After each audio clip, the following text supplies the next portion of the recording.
అలా Telugu Desam party Janasena BJP కావాల్సినట్టు అక్కడ పాచికలు పని అని చెప్పి మా పార్టీ కానీ జగన్మోహన్ రెడ్డి గారిది కానీ మాది కానీ అభిప్రాయం.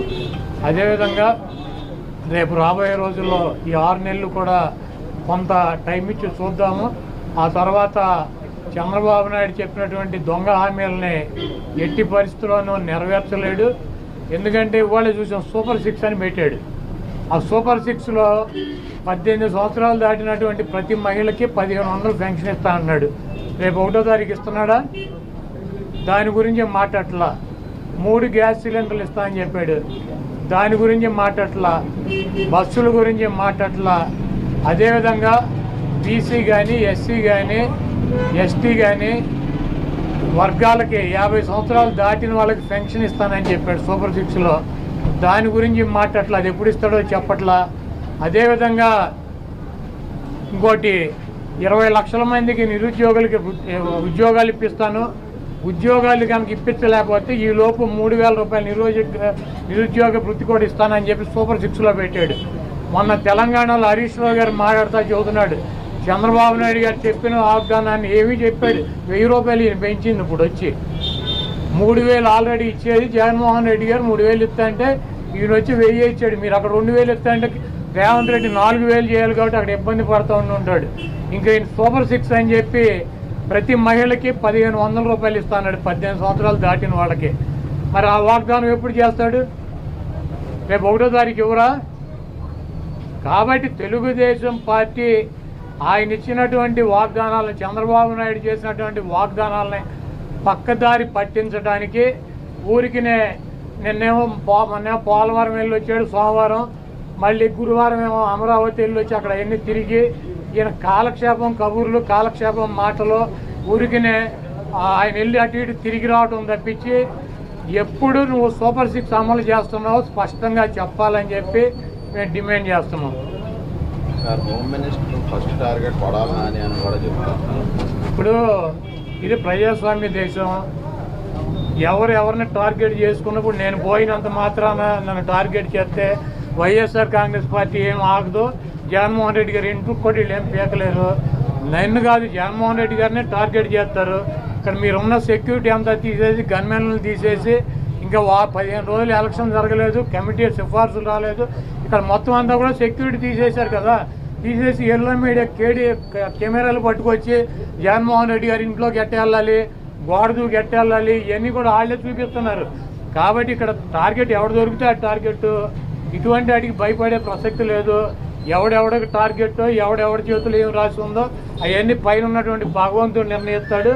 ఎవరి టార్గెట్లు ఎవరికి ఏమవుతుందో చూద్దాం రాబోయే రోజుల్లో. అదేవిధంగా ఋషికొండలో కట్టినటువంటి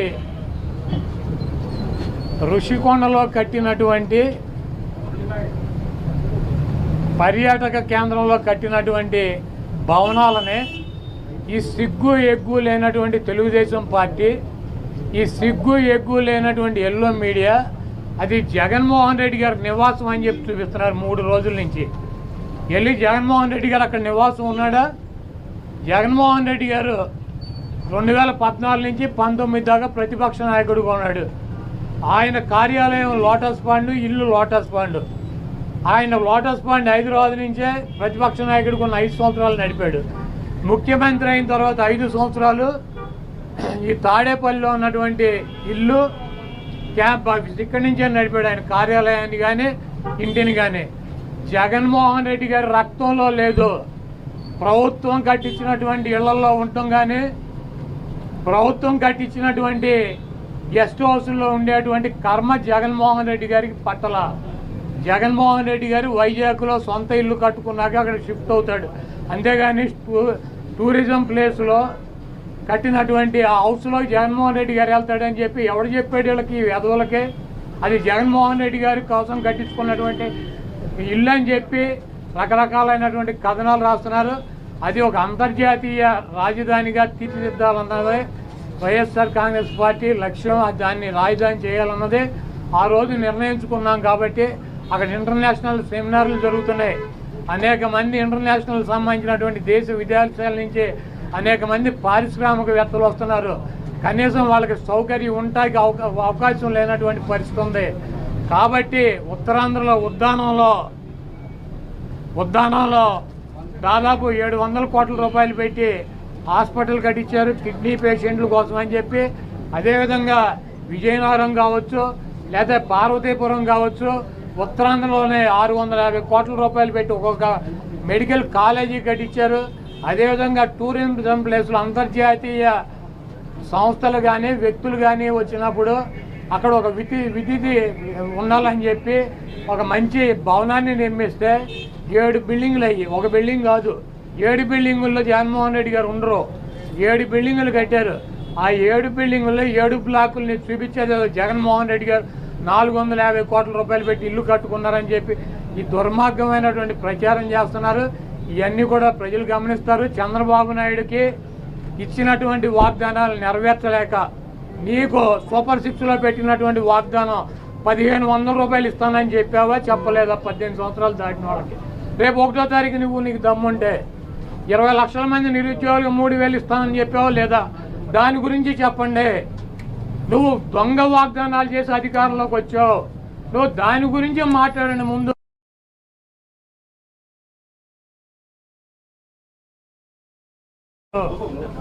వైఎస్ఆర్ కాంగ్రెస్ పార్టీ కార్యాలయంలో వైఎస్ఆర్ కాంగ్రెస్ పార్టీ అధ్యక్షులు శ్రీ జగన్మోహన్ రెడ్డి గారి ఆధ్వర్యంలో 175 నియోజకవర్గాల్లో పోటీ చేసినటువంటి అభ్యర్థులతో సమావేశం ఏర్పాటు చేయడం జరిగింది. ఈ సమావేశంలో జగన్మోహన్ రెడ్డి గారు కొన్ని నిర్ణయాలు తీసుకుని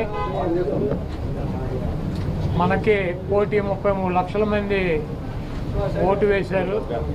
అదేవిధంగా పార్టీ కోసం గ్రామ స్థాయిలో కానీ, వార్డు స్థాయిలో కానీ, విలేజ్ స్థాయిలో కానీ నాయకులు, కార్యకర్తలు అనేక వేల మంది, లక్షల మంది పనిచేశారు. వాళ్ళందరినీ కూడా కాపాడుకోవాల్సినటువంటి బాధ్యత మనదే.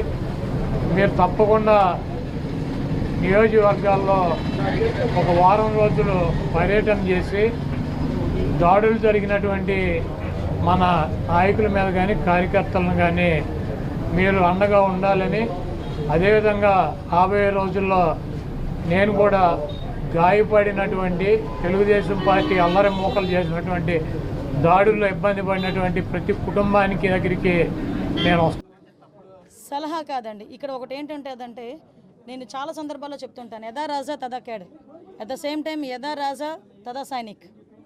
ఓకే, రాజు ఎలా ఉంటే సైనికులు అలాగే ఉంటారు. ఈరోజు రాజు మారాడు, సైనికులు ఆటోమేటిక్గా మారాలి. That's it. ఎందుకంటే ఇంతకు ముందులాగే మేము వ్యవహారం చేస్తాము, ఇంతకు ముందులాగే మేము బిహేవ్ చేస్తామంటే కనుక అటువంటి సిచ్యువేషన్స్లో నేను చార్జ్ తీసుకోక ముందే చెప్పాను పోలీస్ డిపార్ట్మెంట్ వాళ్ళకి, అటువంటి వాళ్ళు ఎవరైనా ఇంకా బ్లడ్ అలా నడుస్తూ ఉంది అనుకుంటే కనుక ప్లీజ్ మీరే పక్కకు తప్పుకుంటే పని చేసే వాళ్ళు వస్తారు. నేను ఈరోజు ఏదో చంద్రబాబు నాయుడు గారికో, పవన్ కళ్యాణ్ గారికో, ఎన్డీఏ లీడర్స్కో మాకో పనిచేయమని చెప్పట్లే. ప్రజలకు అనుగుణంగా పనిచేయండి, ప్రజా రక్షణ విషయంలో పనిచేయండి. మీరు ఏదైతే కాకి డ్రెస్ వేసుకున్నారో దానికి గౌరవంగా మీరు అందరూ పనిచేయండి అని చెప్తున్నా.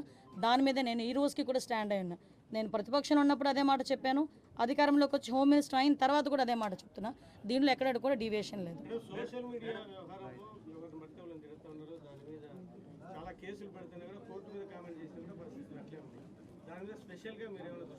కంపల్సరీగా అండి. ఎందుకంటే ఇప్పుడు సోషల్ మీడియాలో మాట్లాడేది ఎలా ఉందంటే ఏదో వాక్ స్వతంత్రం ఉంది కదా అని నోటుకొచ్చినట్టు ఎక్కడ పడితే అక్కడ చాలా వల్గర్గా మాట్లాడడం, అది కూడా కొంత అవతల వాళ్ళ మనోభావాలు దెబ్బతీసేటట్టుగా మాట్లాడడం, ఇవన్నీ కూడా చూస్తున్నాం.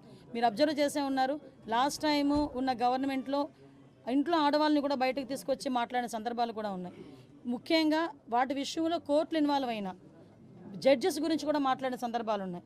అంటే వాళ్ళు ఏమనుకుంటున్నారంటే సోషల్ మీడియా అంటే నా పెన్ను, నా పేపరు, నాకు నచ్చింది రాసుకుంటాను అంటారు. కానీ నీకు నచ్చింది రాసుకుంటే నీ ఇంట్లో బీరోలో పెట్టుకోవాలి, అంతేగాని పబ్లిక్ డొమైన్లో పెడితే అది పబ్లిక్ అవుతుంది. కాబట్టి అటువంటి విషయాలు కంపల్సరీ కోర్టు, లాయర్ డిపార్ట్మెంట్ లీగల్గా కూడా దాని మీద నేను ఒకసారి చూసుకుంటాను, మాట్లాడతాను. నేను ఒకటి మాత్రం చెప్పగలనండి, ఏదో అనుకోవచ్చు అనిత హోమ్ మినిస్ట్రీకి వచ్చింది, అమ్మాయికి ఏం తెలుసు. నిజంగానే హోమ్ మినిస్ట్రీలో నాకు ఓనమాలంటే ఇప్పటికిప్పుడు నేర్చుకుంటున్నా, ఇంకా నేర్చుకుంటా. యాజ్ పర్ లానే వెళ్తాం, ఎక్కడ కూడా డీవియేషన్ అనేది ఉండదు. ఎవరైతే తప్పు చేశారో తప్పు చేసిన వాళ్ళకి ఎట్టి పరిస్థితుల్లోనే శిక్ష మాత్రం పడుద్ది. అందులో ఎప్పుడో మేము చాలా రోజులైపోయింది మా మీద కేసులు పెట్టేసి మేము బెయిల్స్ మీద బయటకు వచ్చేసాం అనడానికి కూడా లేదు. ఆల్రెడీ బెయిల్ మీద బయటకు వెళ్ళిపోయిన వాళ్ళని కూడా తీసుకొచ్చి మళ్ళీ కేసులు ఓపెన్ చేసే పరిస్థితులు కూడా చాలా ఉన్నాయి వాళ్ళు అదే రకంగా ఉంటే కనుక. సో అలాంటి సిచ్యువేషన్స్లో ఎక్కడ కూడా లా అండ్ ఆర్డర్ విషయంలో కాంప్రమైజ్ అయ్యే ప్రసక్తే లేదు.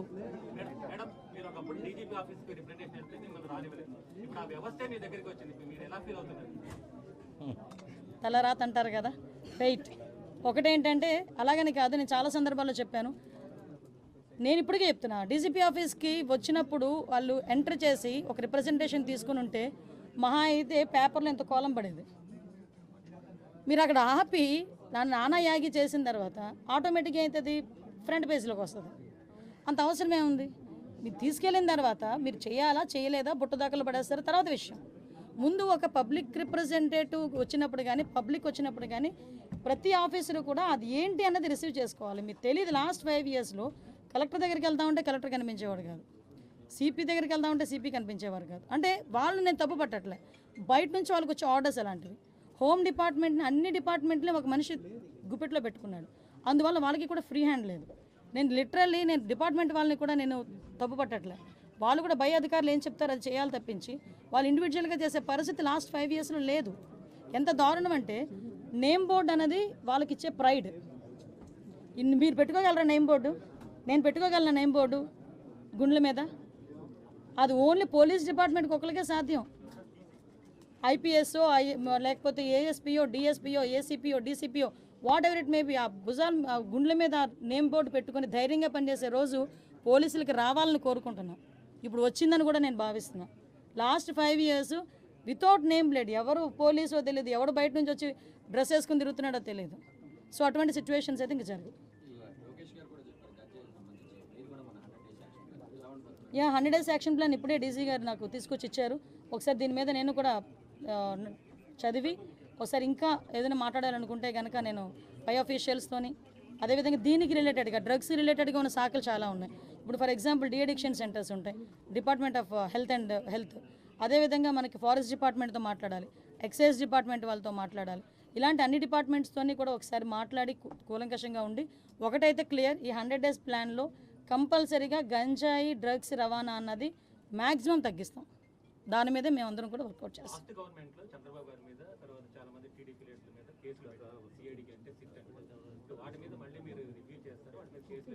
ఎందుకు కేసులు ఎత్తాలి? దేనికి కేసులు ఎత్తాలి? ఈరోజు తెలుగుదేశం పార్టీ ఆఫీస్ మీద దాడి జరిగింది. ఈరోజు ఆ దాడి జరిగిన ఇష్యూ గురించి ఎంతవరకు వచ్చింది ఏంటన్నది మేము కూడా తెలుసుకోవాలి. చాలామంది చంద్రయ్యని పేక్ కోసి చంపారు, ఇంకా చాలామంది విషయాలు చాలా అన్యాయాలు జరిగినాయి. అలాగని తెలుగుదేశం పార్టీ వాళ్ళ మీద కాదండి, మామూలు నార్మల్ పబ్లిక్ మీద కూడా అక్రమంగా కేసులు బనాయించిన వాళ్ళు చాలామంది ఉన్నారు, బాధితులు చాలామంది ఉన్నారు. అవే కాకుండా ఎవరైతే వాళ్ళ తాలూకు అవినీతికి బలైపోయారో, వాళ్ళ తాలూకు అక్రమాలకి బలైపోయారో వాళ్ళు కనుక వచ్చి మా కేసు రీఓపెన్ చేయండి, మా కేసు మళ్ళీ చెప్పండి అంటే కనుక డెఫినెట్గా మేము ఆ కేసు రీఓపెన్ చేస్తాము. మళ్ళీ రీఎంక్వైరీ చేసి వాళ్ళకి బాధితులు ఎవరైతే ఉన్నారో వాళ్ళకి న్యాయం చేసేటట్టు చేస్తాము.